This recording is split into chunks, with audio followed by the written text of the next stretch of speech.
On my birthday, my daughter looked me in the eye and said, "You're no longer welcome in our home." In that moment, I realized the greatest heartbreak comes not from strangers, but from the family you gave everything to. She thought I'd walk away quietly. She never imagined what I'd do next.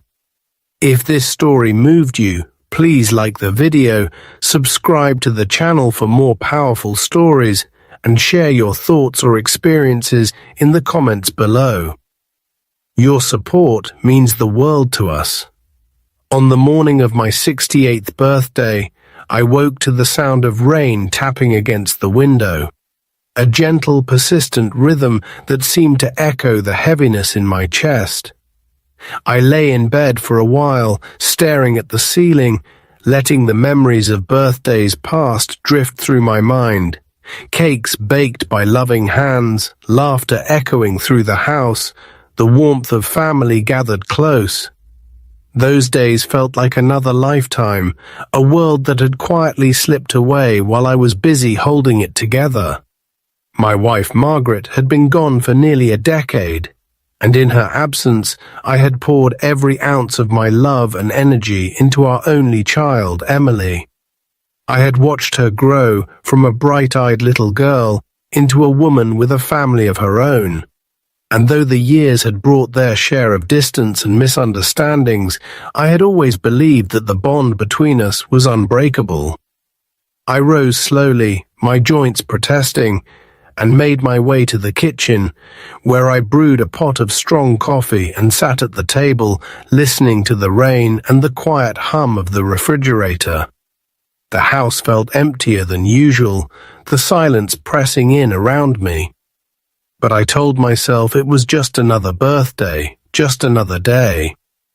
I checked my phone, half expecting a message from Emily, a simple "Happy birthday, Dad," but there was nothing. I scrolled through old photos instead, letting the faces of my grandchildren, Sophie and Bernan, bring a smile to my lips. I remembered the promise Emily had made a week ago, that she and the kids would host a small birthday dinner at her house. Just the family, nothing fancy. I had looked forward to it all week, planning what to wear, what stories to tell, even what gift to bring for the kids. Because that's what grandfathers do. By noon, the rain had eased, and I decided to drive over early, hoping to help Emily with the preparations. I stopped at the bakery on Main Street and picked up a chocolate cake, the kind she used to beg for as a child, and a bouquet of yellow tulips, Margaret's favorite. The drive across town was uneventful, the city washed clean by the rain, the sky brightening as I pulled into Emily's driveway. Her house was a picture of suburban comfort, the lawn neatly trimmed, the porch decorated with cheerful planters. I parked at the curb, balancing the cake and flowers, and walked up the path, my heart light with anticipation.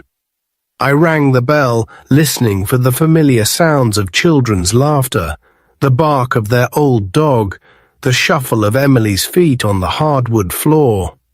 Instead, there was only silence.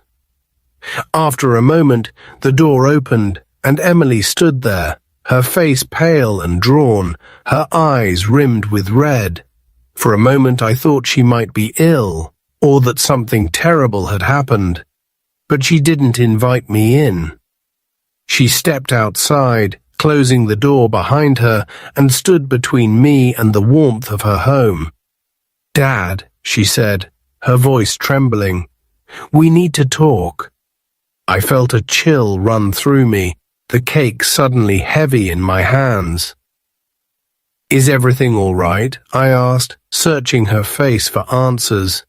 She looked away, her jaw tight. "I'm sorry, but you can't come in today. You're not welcome here anymore." The words hit me like a blow, sharp and unexpected. I stared at her, unable to process what I was hearing. "Emily, it's my birthday. The kids..." She shook her head, her eyes filling with tears. It's not about the kids. It's about us. I can't keep pretending everything is fine. I need space. We all do. I felt the world tilt beneath my feet, the ground shifting in ways I couldn't control. What did I do? I whispered, my voice barely audible. She hesitated, then said, It's not one thing, Dad. It's everything. The way you always have to be right, the way you criticize, the way you make me feel like I'm never enough. I can't do it anymore. I need you to leave. I stood there, the rain starting up again, the cake and flowers trembling in my grasp. I wanted to argue, to plead, to remind her of all the times I had been there for her, of the sacrifices I had made, of the love that had shaped every decision of my life. But the look in her eyes told me it was useless. She had made up her mind.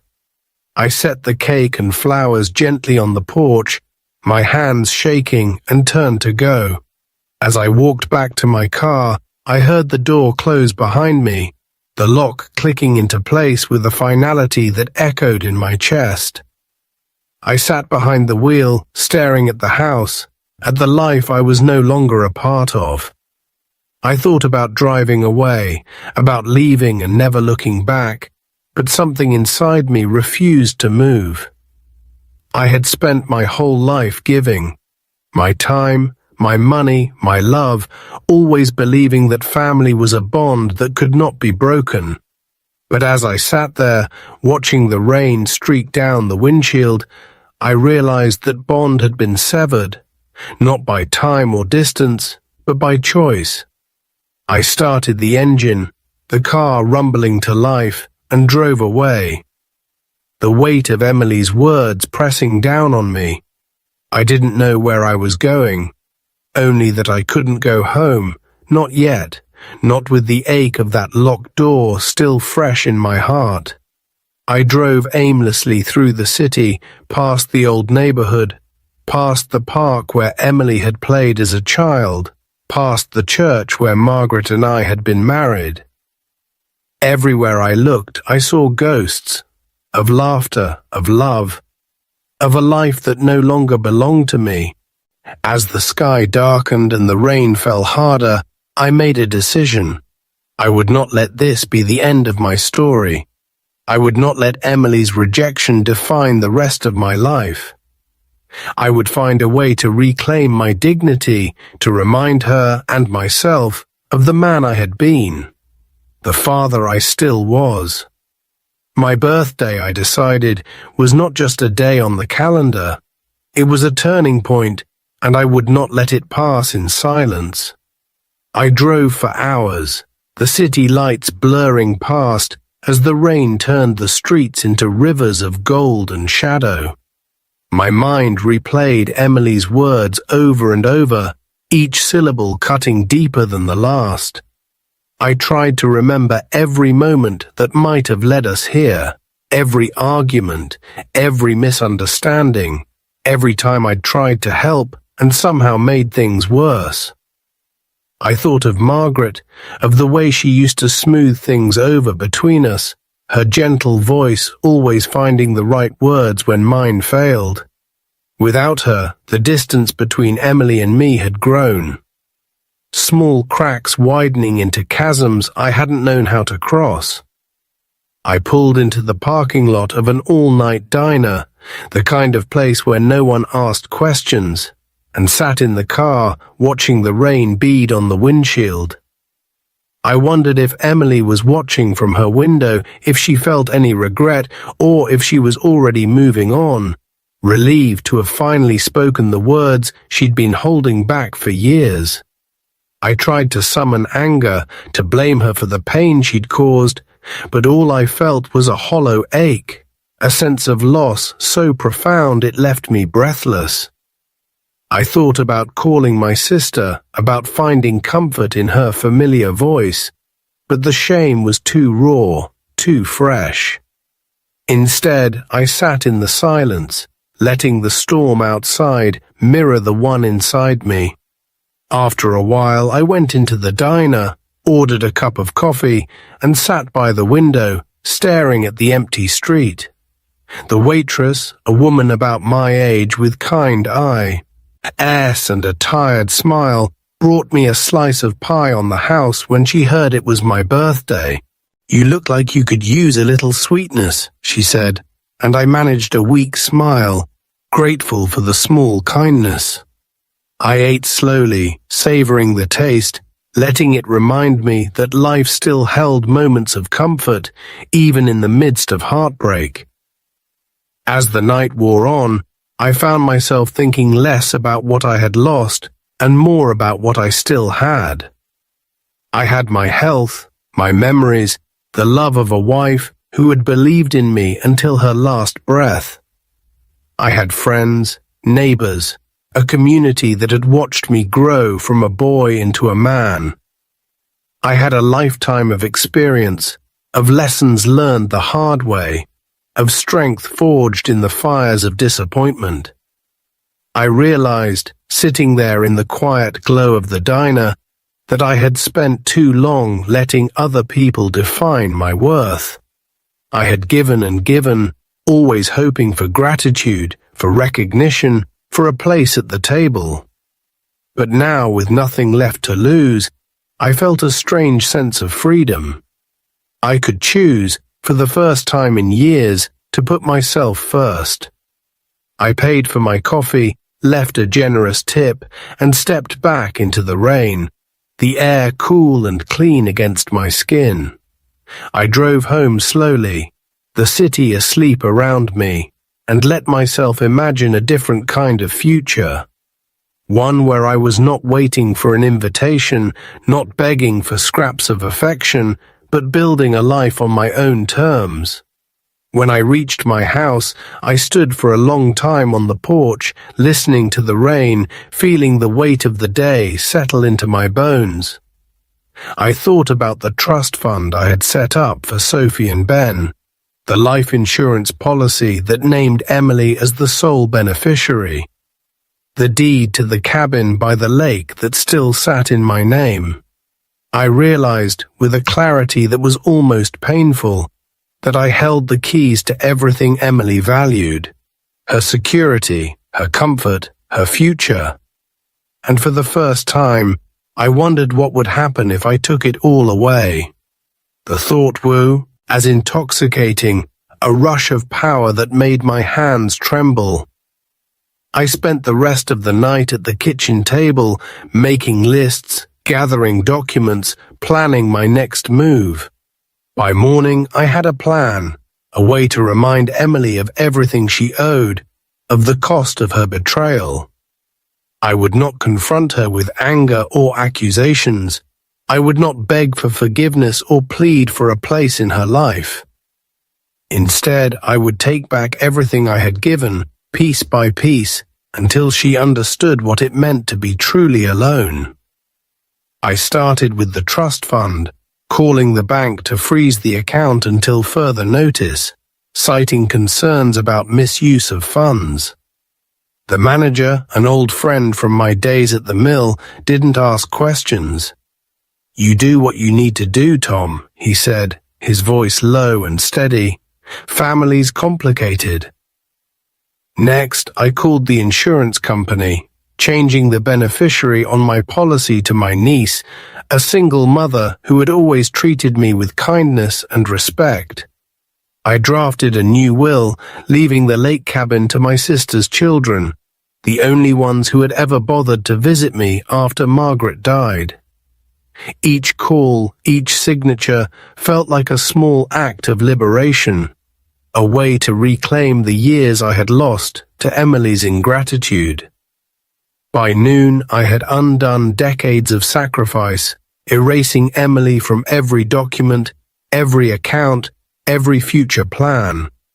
I felt lighter than I had in years, the weight of obligation finally lifting from my shoulders.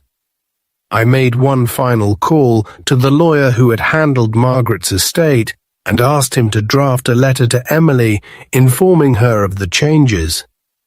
Make it formal, I said, my voice steady. No explanations, just the facts.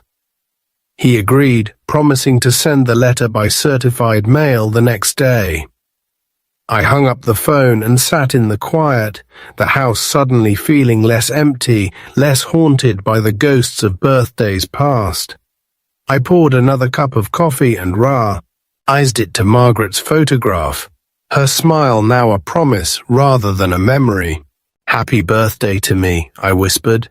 This year, I'm giving myself the gift of freedom. As the sun set on the day that had begun with heartbreak, I felt a sense of peace I hadn't known in years. I had lost a daughter, but I had found myself. And in the end, that was the only family I needed.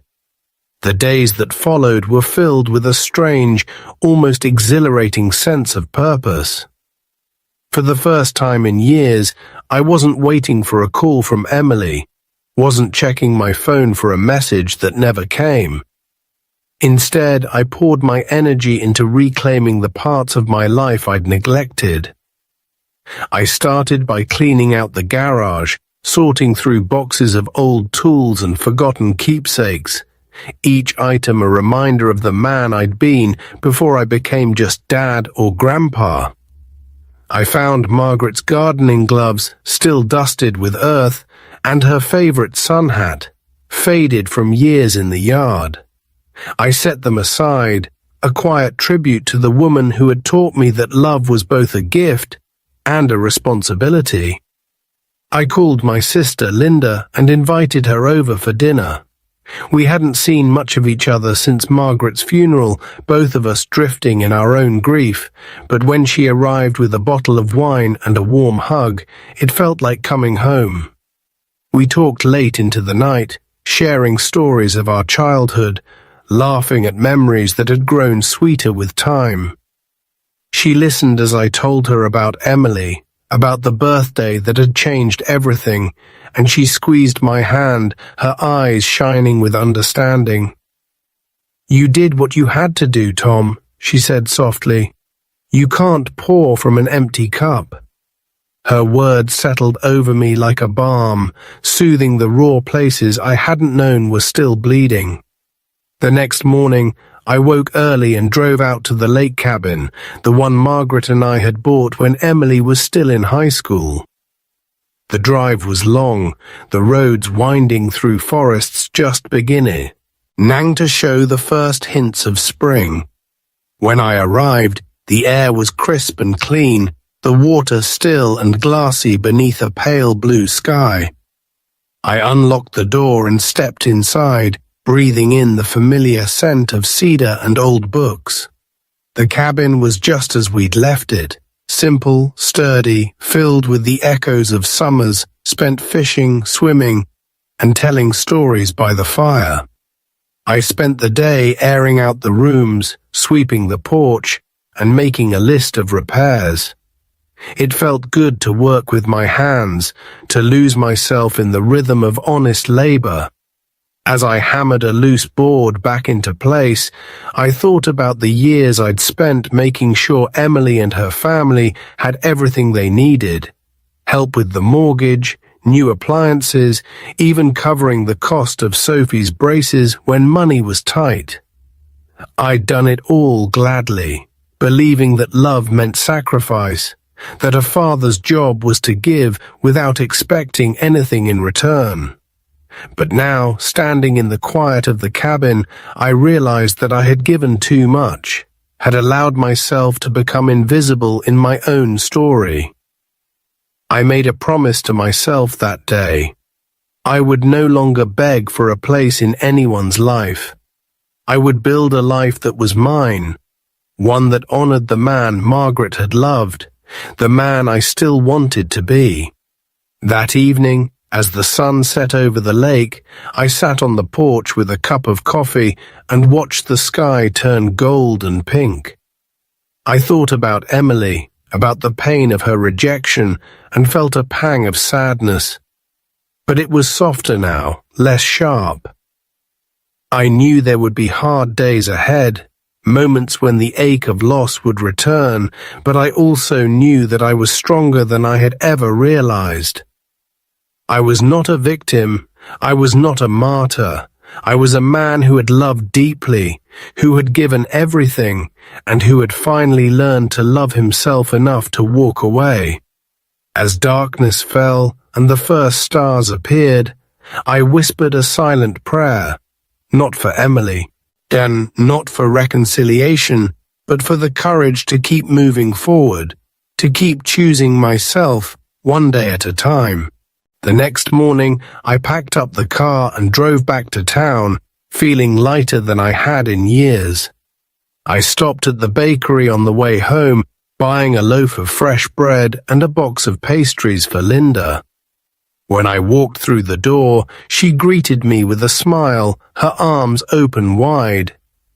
"Welcome back, big brother," she said, and for the first time in a long time, I felt like I was exactly where I belonged. Spring crept in quietly, the world outside my window softening with new green and the promise of warmer days. I found myself waking earlier, eager to open the curtains and let the sunlight spill across the kitchen floor. My days took on a gentle rhythm, coffee in the morning, a walk through the neighborhood, afternoons spent tending the small garden Margaret had once loved.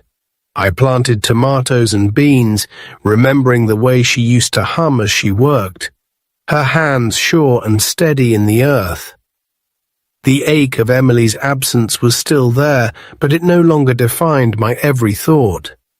Instead, I focused on the small joys that filled my days, the laughter of children playing down the street, the scent of fresh bread from the bakery, the warmth of Linda's company as we shared meals and memories. I joined a group at the community center, men and women my age who met once a week to play cards and swap stories. It was there that I met Helen, a retired nurse with a quick wit and a kind heart. We struck up a friendship, sharing stories of our families, our losses, our hopes for the future.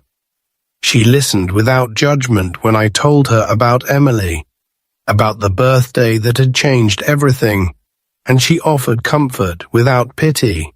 Her presence a quiet reminder that life still held possibilities. With Helen's encouragement, I began to venture further from the routines that had once kept me tethered to the past.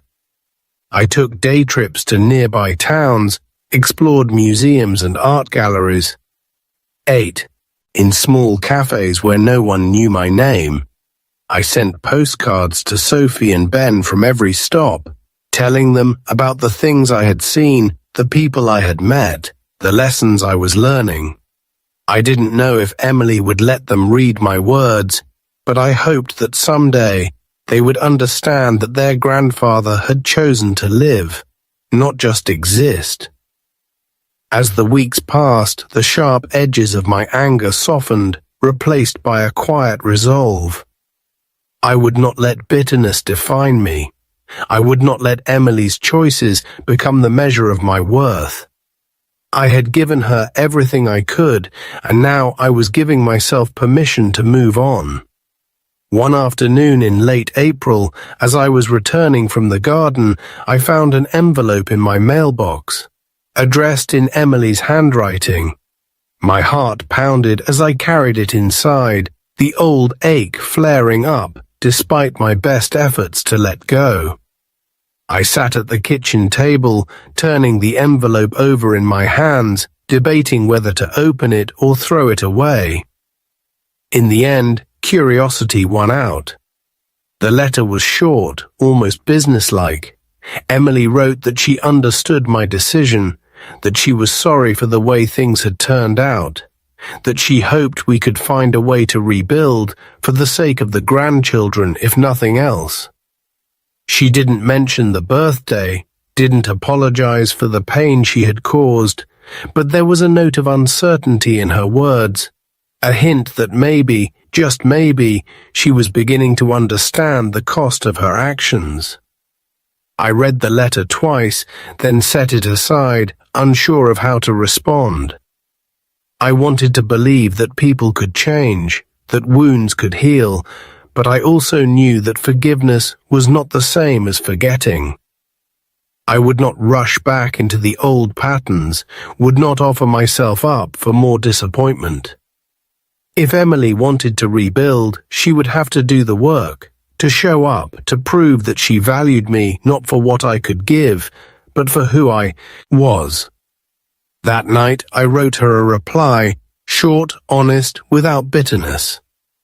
I told her about my days, about the new friends I had made, about the peace I had found in letting go. I told her that I loved her, that I always would, but that I could not go back to the way things were. If she wanted a relationship, it would have to be built on respect, on honesty, on mutual effort. I sealed the letter and dropped it in the mailbox the next morning, feeling a sense of closure I hadn't expected. I didn't know what the future would hold, but for the first time in a long time, I was not afraid. I was free. May brought a gentle warmth to the world, coaxing the flowers from their beds and filling the air with the scent of lilacs and fresh-cut grass. I found myself spending more time outdoors, letting the sun ease the stiffness from my joints and the quiet of the garden soothe the restlessness that sometimes crept in during the evenings. Helen and I grew closer, our friendship deepening into something more comfortable, more necessary. We shared dinners on her porch, long walks by the river, and evenings spent listening to old records and talking about the lives we had lived before fate had brought us together. She told me about her own struggles with her children, the disappointments and misunderstandings that had shaped her journey.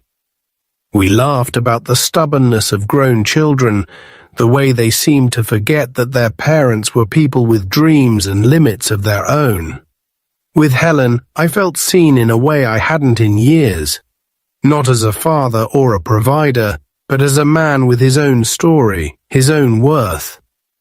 One Saturday in May, she invited me to join her at a community picnic in the park. I hesitated at first, worried about running into people who might ask about Emily, about the family I no longer saw at church or neighborhood gatherings. But Helen squeezed my hand and told me that sometimes the only way to heal was to step back into the world, to let people see you living, not just surviving. The picnic was a blur of laughter and music, children chasing each other across the grass, neighbors sharing stories and food beneath the shade of old oaks. I found myself relaxing, letting go of the old anxieties, the fear of judgment. People greeted me warmly, asked about my garden, complimented the pie I'd brought. Margaret's recipe, still the best in town. For the first time in a long time, I felt like I belonged, not because of what I could give, but because of who I was. As the sun set and the crowd began to thin, I sat with Helen on a bench overlooking the river, watching the water catch the last light of day. She leaned her head on my shoulder and whispered, "You're allowed to be happy, Tom. You don't have to earn it." Her words settled over me like a blessing, and I realized how much I had needed to hear them. That night, as I walked home beneath a sky full of stars, I thought about the journey I had taken since my birthday. The pain of that locked door, the anger and grief, the slow, steady work of rebuilding a life from the ashes of disappointment. I understood now that revenge was not about hurting those who had hurt me, but about reclaiming my own power, my own joy. I had drawn my boundaries, demanded respect, and in doing so had found a peace that no one could take from me.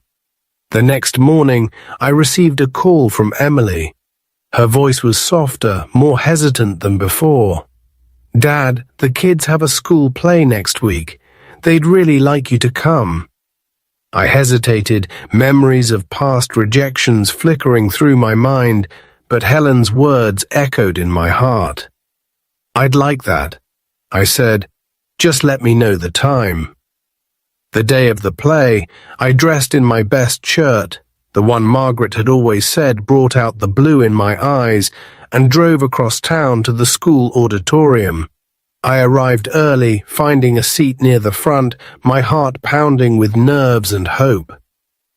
When the children spotted me in the crowd, their faces lit up, and I felt a surge of love so fierce it brought tears to my eyes. After the performance, they ran to me, hugging me tightly, chattering about their roles and the excitement of being on stage. Emily stood nearby, watching, her expression a mixture of relief and gratitude. "Thank you for coming, Dad," she said quietly. "It means a lot to them, to me." I nodded, feeling the old wounds begin to heal, not with grand gestures or apologies, but with small acts of presence, of showing up when it mattered. As I drove home that night, the city lights twinkling in the distance, I realized that I had finally found my place. Not at the head of Emily's table, but at the center of my own life, surrounded by people who valued me for who I was, not just for what I could give. The locked door of my birthday was just that, past. I had walked through it, into a future I had built with my own hands, my own heart. And for the first time in years, I was truly, deeply content. Summer arrived in a rush of green, the world outside bursting with life and color. My days settled into a gentle rhythm, mornings in the garden, afternoons spent with Helen or volunteering, evenings filled with books, music, and the quiet satisfaction of a life reclaimed. The pain of that birthday was no longer a raw wound, but a scar, a reminder of what I had survived and of the strength I had found in choosing myself. Emily and I spoke more often now, our conversations cautious but honest, each of us learning to navigate the new boundaries I had drawn. She no longer called only when she needed something, and I no longer rushed to solve her problems. Instead, we talked about the children, about her work, about memories of Margaret that made us both laugh and sometimes fall silent with longing. There were still moments of awkwardness, of things left unsaid, but I no longer felt the old desperation to fix everything, to make her love me the way I had always hoped. I understood now that love could not be forced, that respect could not be bought with sacrifice. It had to be earned, and it had to be mutual. One afternoon in July, Emily invited me to a barbecue at her house. I hesitated, the memory of that locked door still vivid, but Helen encouraged me to go, to see for myself how much had changed. I arrived with a plate of deviled eggs, Margaret's recipe, always a favorite, and was greeted at the door by my grandchildren, their faces bright with excitement. Emily offered a polite smile, her eyes wary but not unkind. The house was filled with laughter and the smell of grilled meat, the backyard alive with children's games and the easy chatter of neighbors. For a moment, I stood at the edge of it all, uncertain, but then Emily appeared at my side, her hand resting lightly on my arm. "I'm glad you came, Dad," she said, her voice sincere. "It wouldn't be the same without you." I nodded, feeling a wave of emotion rise in my chest. We sat together beneath the shade of an old maple tree, watching the children play, talking about nothing and everything.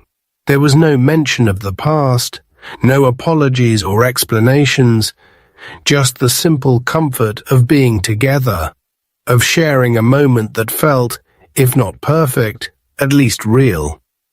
As the sun set and the guests began to leave, Emily walked me to my car. She hesitated, then said, "I know I can't change what happened, but I want to do better. For you, for the kids."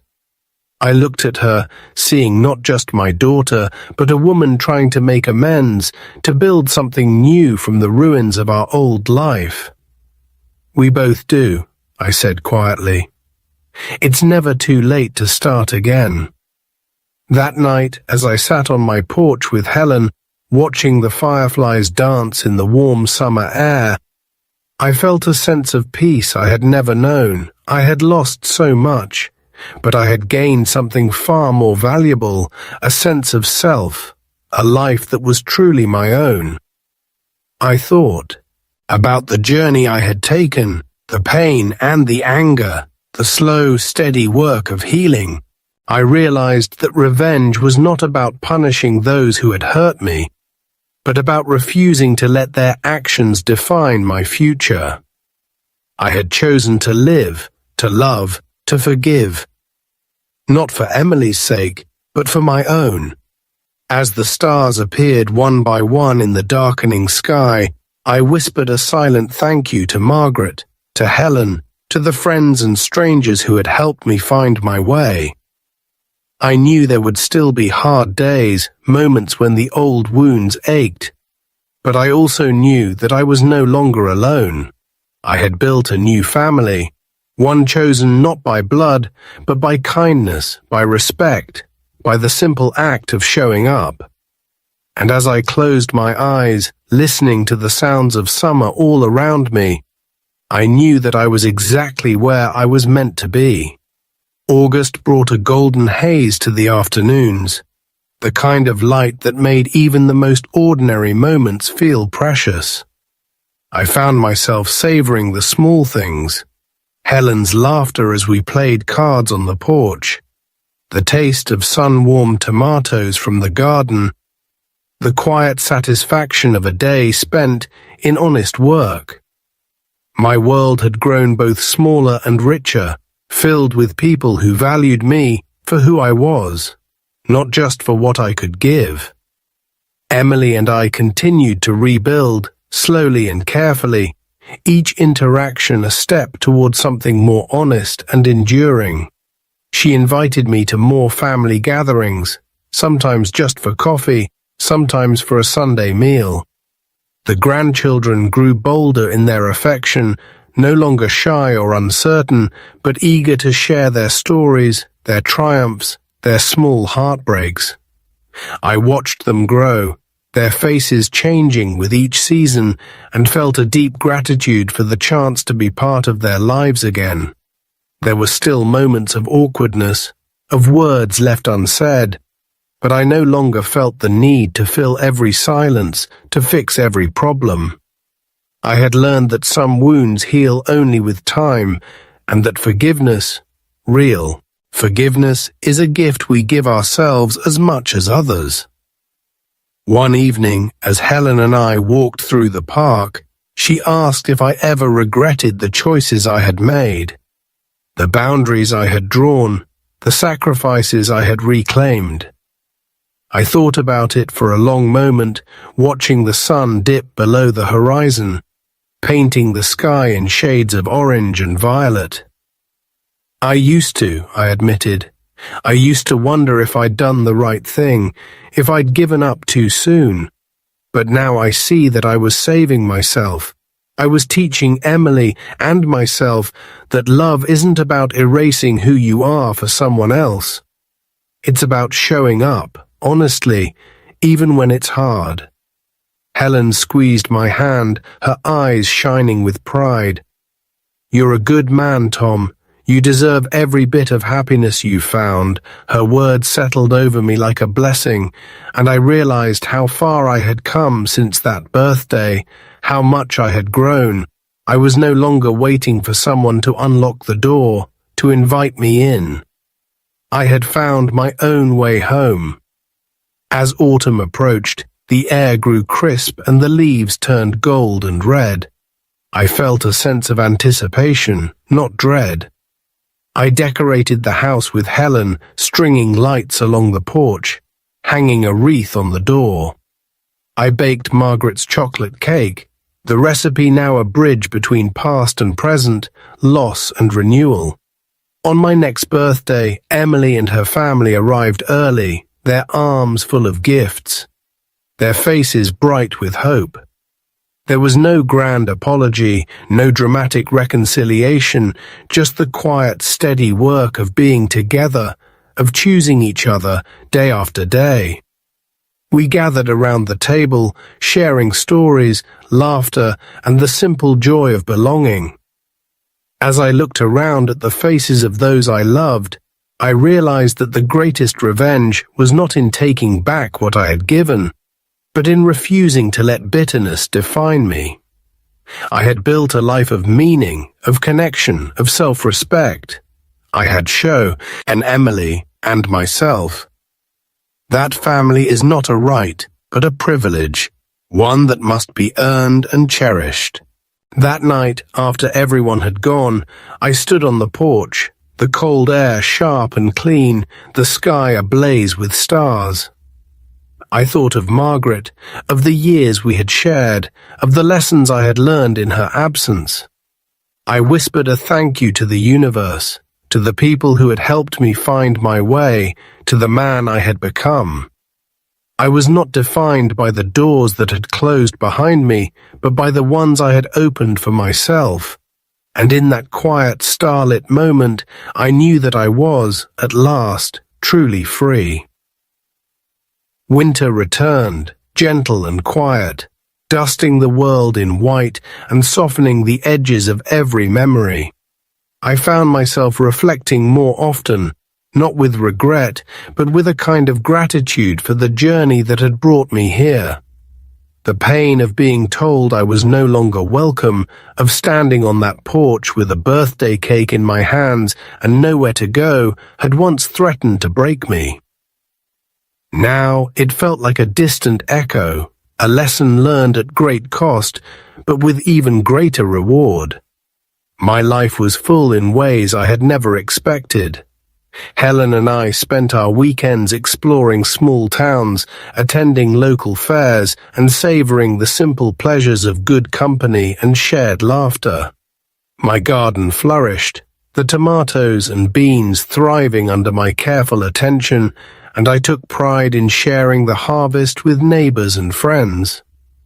The community center became a second home, a place where I was valued not for my past or my family name, but for the kindness I offered and the work I did. The friendships I had formed there deepened, each one a thread in the tapestry of my new life.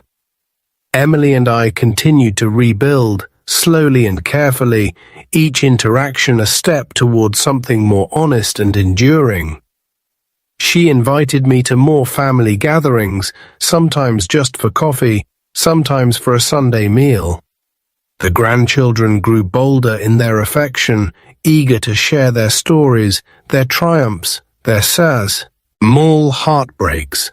I watched them grow, their faces changing with each season, and felt a deep gratitude for the chance to be part of their lives again. There were still moments of awkwardness, of words left unsaid, but I no longer felt the need to fill every silence, to fix every problem. I had learned that some wounds heal only with time, and that forgiveness, real forgiveness, is a gift we give ourselves as much as others. One crisp December afternoon, Emily stopped by unannounced, carrying a box of old photographs she had found in her attic. We sat together at the kitchen table, sifting through the images, birthdays, vacations, Christmases long past. Each picture was a reminder of what we had shared, of the love that had once bound us together. Emily looked at me, her eyes shining with tears. "I'm sorry, Dad, for everything. I wish I could take it back." I reached across the table, taking her hand in mine. "We can't change the past, Emily, but we can decide what comes next." She nodded, her shoulders relaxing. "I want you to know I'm grateful for everything, even the things I didn't understand at the time." I smiled, feeling a warmth spread through me. That's all I ever wanted, sweetheart. Just to be seen, to be valued. We sat in companionable silence, the distance between us shrinking with each passing moment. As the holidays approached, I felt a sense of anticipation, not dread. I decorated the house with Helen, stringing lights along the porch, hanging a wreath on the door. I baked Margaret's chocolate cake, the recipe now a bridge between past and present, loss and renewal. On Christmas morning, Emily and her family arrived early, their arms full of gifts, their faces bright with hope. There was no grand apology, no dramatic reconciliation, just the quiet, steady work of being together, of choosing each other day after day. We gathered around the table, Shari, Nangi, stories, laughter, and the simple joy of belonging. As I looked around at the faces of those I loved, I realized that the greatest revenge was not in taking back what I had given, but in refusing to let bitterness define me. I had built a life of meaning, of connection, of self-respect. I had shown Emily and myself that family is not a right, but a privilege, one that must be earned and cherished. That night, after everyone had gone, I stood on the porch, the cold air sharp and clean, the sky ablaze with stars. I thought of Margaret, of the years we had shared, of the lessons I had learned in her absence. I whispered a thank you to the universe, to the people who had helped me find my way, to the man I had become. I was not defined by the doors that had closed behind me, but by the ones I had opened for myself. And in that quiet, starlit moment, I knew that I was, at last, truly free.